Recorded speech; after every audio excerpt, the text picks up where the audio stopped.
Thank you, Heavenly Father. So I was driving to my boy's house to do the garden, and I saw on the side of the dual carriageway a lady who'd left her bicycle and walked back with her bag or something to pick up something from the road. And she didn't look happy overall. I mean, enough for me to think, I wonder if I should be helping here in some way.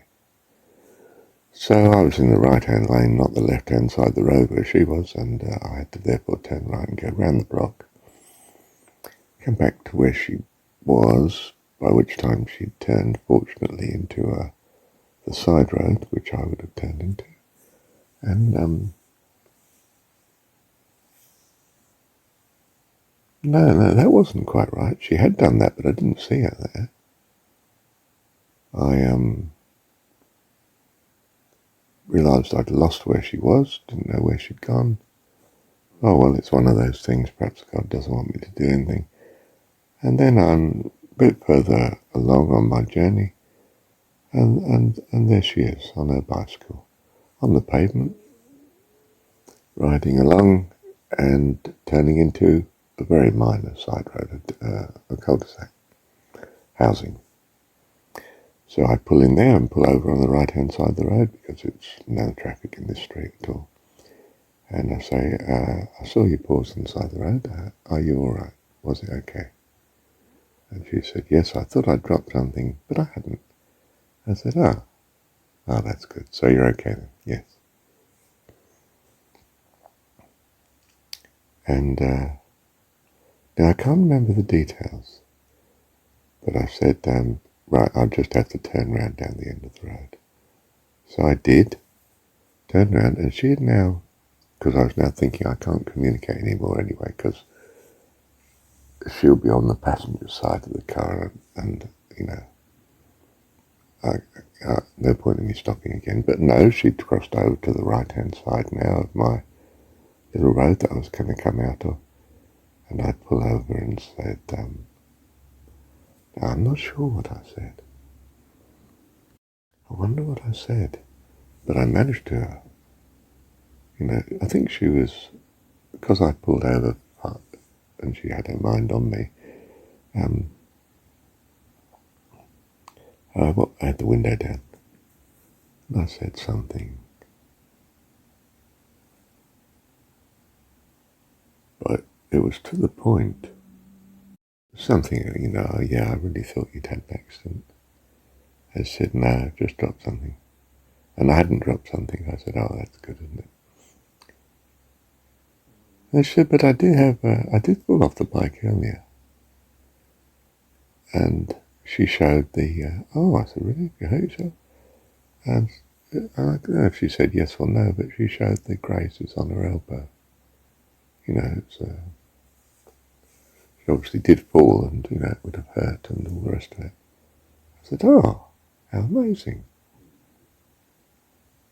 And I was thinking, I don't know if I said it, I got it right. Can I bless you? And I don't know why, but I was conscious of very much keeping the door, although it's now standing up. I got the door between the two of us. And instead of walking round and offering to embrace her, I thought, no, let's not be too much, I don't want this lady to in any way think she's at risk.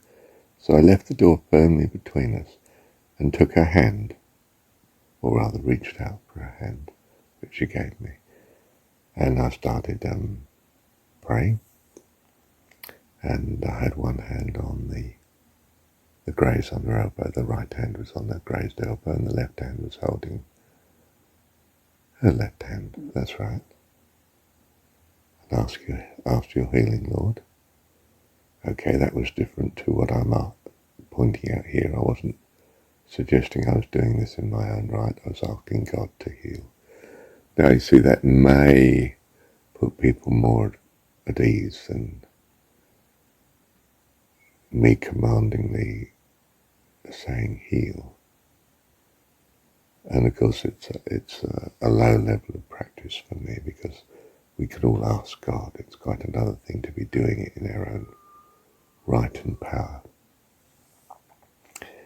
But I am going through the blessing. Lord bless you and keep you.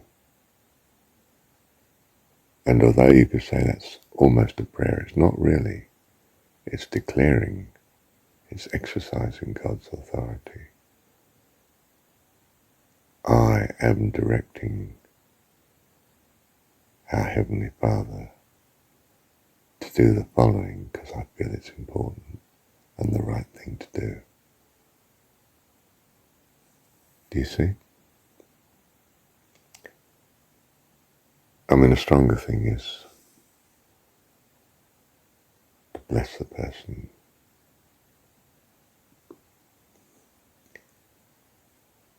by saying, may you have life and joy and hope and peace.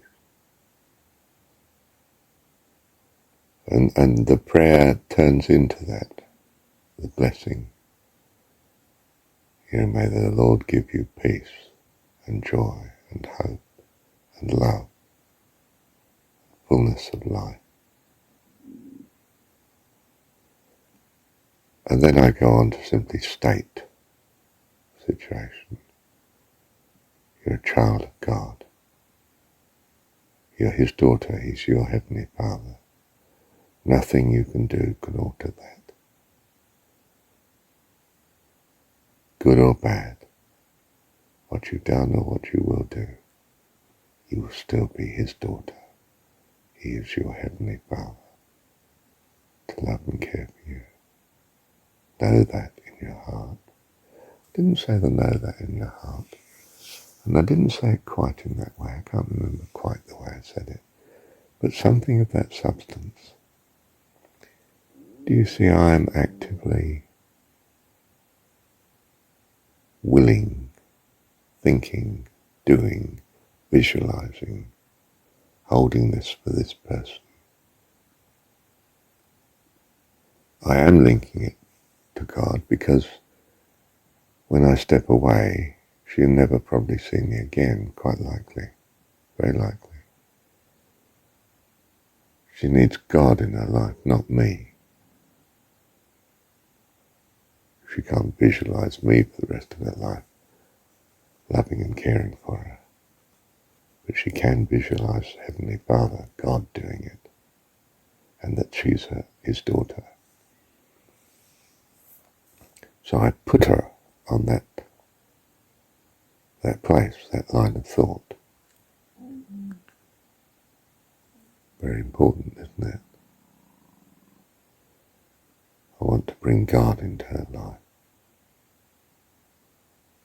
I want her to have God in her life, and I declare this over her.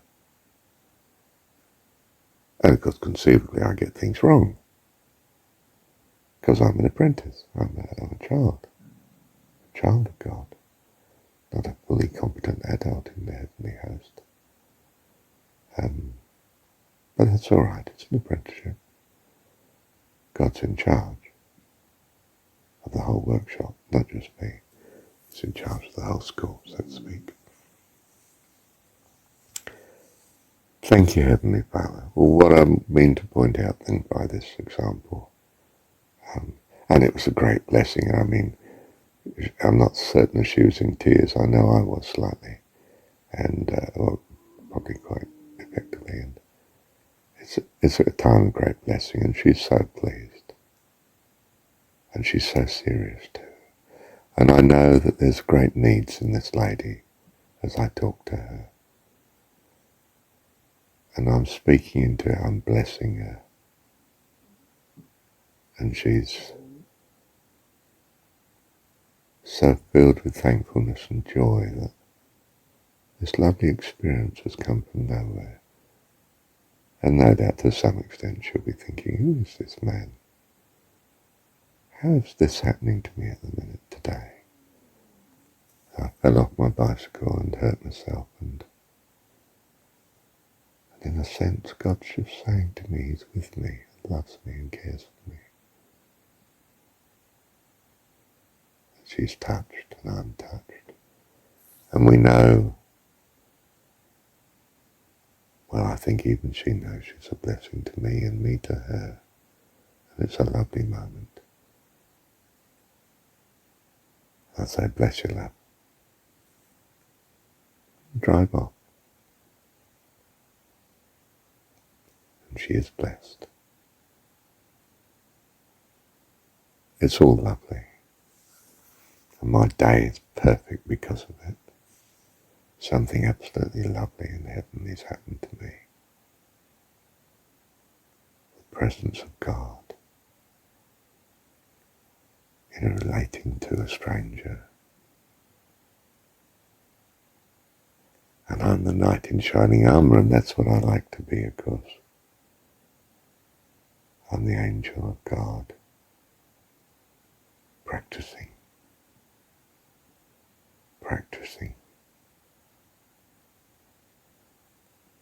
with all the joy that God has in loving and caring. And I'm entering into that. Thank you, wonderful one. Dearest friend, thank you.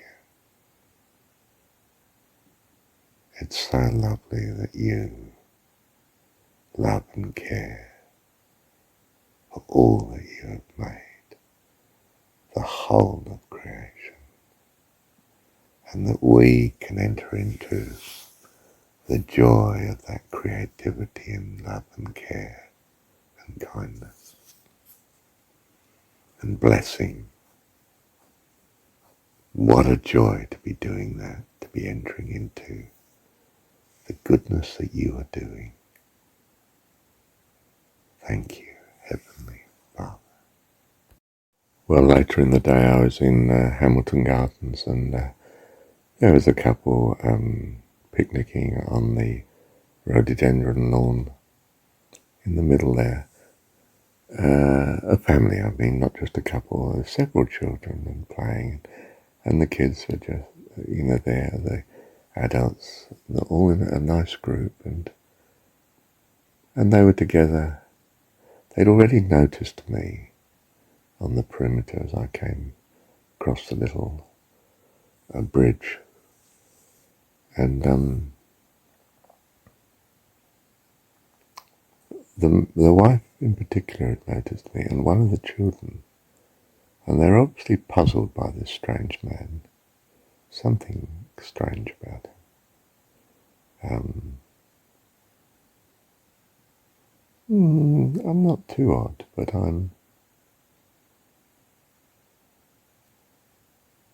there's an amazing confidence about me, and an amazing assurance.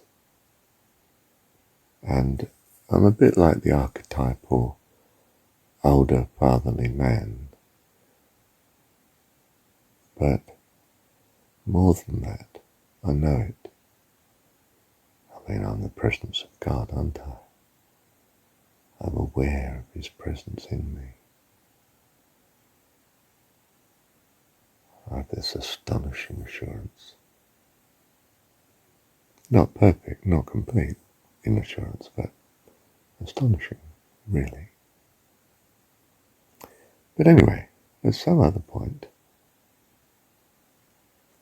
I was walking towards the white gum tree, and there on my right in the middle of the lawn. And I think, I'm going to bless them. Lovely family. So I walk towards them. Now, they're not seeing me now, they've forgotten about me. Except one of the girls, one of the daughters, has seen me. I've got my white gloves on so I don't burn my hands. Now that's unusual, you see, to be wearing gloves on a boiling hot day. I'm wearing white gloves, of course, to shield me from the sun. And people may realise that, or they may just think that's very strange. She's looking at me, approaching, and she's wondering, what's this man going to do? She's just puzzled. And I put my index finger of the right hand to my lips, which is a way of signalling shush. Don't tell them, shush.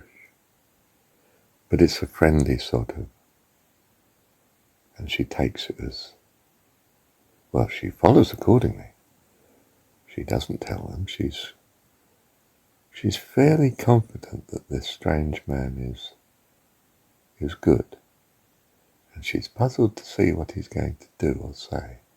Why is he coming to us? We don't know him. And then I've got the father's back to me. He's laying on the ground. And I start to talk. And it's very brief. I say, now you know why your Heavenly Father, I may have said God. Yeah, I wouldn't have said Heavenly Father because people are not used to jargon as they'd see it. But they got some concept of God. No matter how secular they are, they know what you mean if you say God, in a sense. Now you know why God wanted a family. And that's all I say. I don't discuss anything. I then just walk away. Now you may say, well, that's just damned odd. But I don't think so. If you analyse what I've said and what I've done, I've come from nowhere, not caused trouble, purpose to be a blessing, that's clear. And he says, now you know why God wanted a family. In other words, I'm saying, this is a lovely family picture of you on the grass, and you're loving each other's company. And that's why God made the universe. And you are his family. The people of the world are his family. And he's enjoying having a family. And he's a person. He's a person that wanted you, wanted the pleasure of you, the enjoyment of you. Do you see it says everything? It says that God is your Heavenly Father. It says that he delights in you, that you are the reason for the universe. You are the purpose of living, his living. He wanted lovely company, and you are destined to be his lovely company. And you are even now. And you're experiencing the truth of this in this picnic in the sun, enjoying this lovely evening. Do you see I've said it all? I've given them your name. And now they have to believe that you've come from God and told them that. Because I have, of course. That is my belief and trust. And it's so powerful with me that others pick it up. He is acting, behaving as if he knows. He's speaking for God. You've been met by, well, in religious terms, you've been met by a holy man, which is true, of course. That's what I am.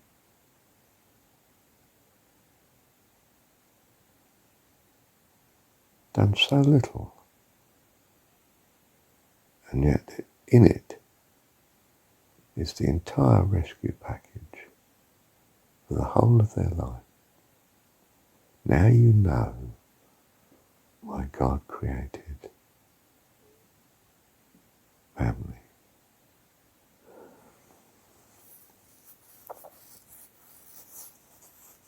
Of course, it doesn't take much to know that in some sense God is understood as making all things if he's God. That's what God would be. But you've communicated he's a person. And he's the father of it all. He's the creator of it all. And he's done it because he loves to enjoy family just as you do. And just as you've been enjoying your family, all of you, being together, so does he. He enjoys being with you, being part of the family, his family.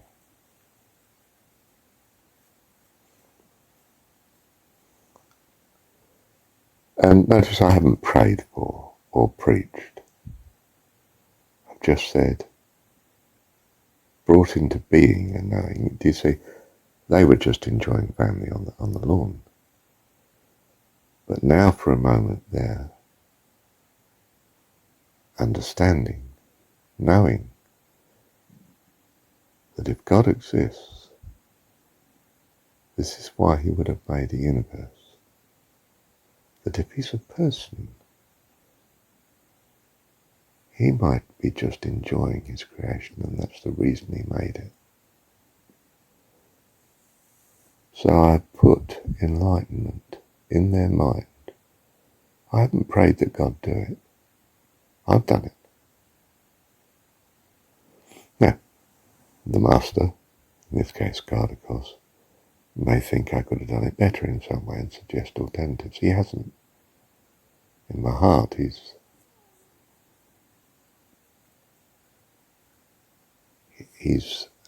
okay. He's more than okay. He's probably delighted with such a tiny achievement. Delighted because he knows I'm on track. I'm learning. I'm practicing. I'm doing. I'm blessing. And so there's two events in the same day. Just lovely. There were others. I blessed a lady before both events when I was in Chartwell shopping precinct. She's a lady who does the clearing away of the tables in the food court there. And she was being lovely to a very, well, what the world would say, a very inadequate helper that works there. And she was just being good to her and being fun with her and laughing and talking they were. And I know she was doing it in her willingness to bless and to be good to this girl who is quite childlike in her ability. And when she came to my table or past it, she just hesitates a bit because she does vaguely know me. She knows I'm a blessing. And I said to her, hey, I'd probably said something like, hey, can I bless you? Or I may have said, it's lovely the way you're relating. I don't know what I said. But she knows it's good, and I know she knows. And she comes forward for a blessing. Intrepidation isn't the word, but she's wanting to come. And I take her hand. I'm still sitting. I don't want to overpower. I stay sitting. Like I did when I talked to the lady in the street. I stayed in my car until I got out to bless. That was a bit later. Even then I kept the door between us. That was significant in my mind at the time. I knew that was right and necessary. It just fitted. Don't walk round the door. Reach across to bless her. But stay beyond the door. It's her safety, you see. I don't want to I'm a pretty overawing person at 6'3" or 4", whatever I am. And I don't want to be wrong in any way to them, to be too much. Anyway, back to the lady and the helper in the food court. It's a lovely day, the sun's streaming in through the windows, the glass there.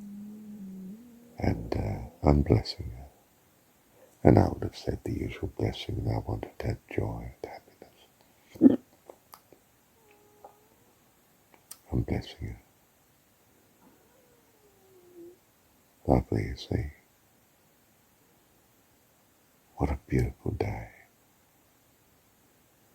I'd already felt the leading to be there. I was not intending to be in Chartwell. I was intending to take a different route to wherever I was going. And suddenly I realised it was Friday morning and they're going to have morning coffee. I'm early, so I'll have to wait in the food court area for about half an hour, and that's why I'm there. And you know, God's leading me through the day. The whole day's alive. Well, I'm exaggerating now, but the day is alive with thoughts of God. Your presence is heaven to me, I'm saying 1,000 times. I'm singing. When nobody's there, I'm singing it aloud. And when they are there, I might be singing it a little. Your presence is heaven to me. Or, what's the other one I've been singing as well?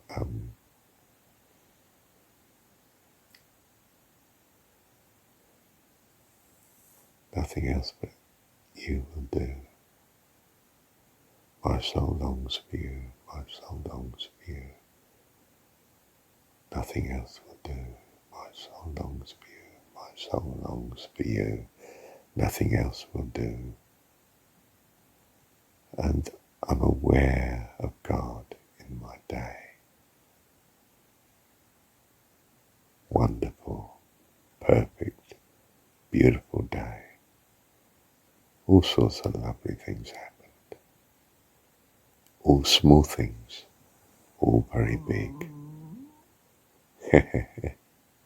Thank you, Heavenly Father. Love you, love you, love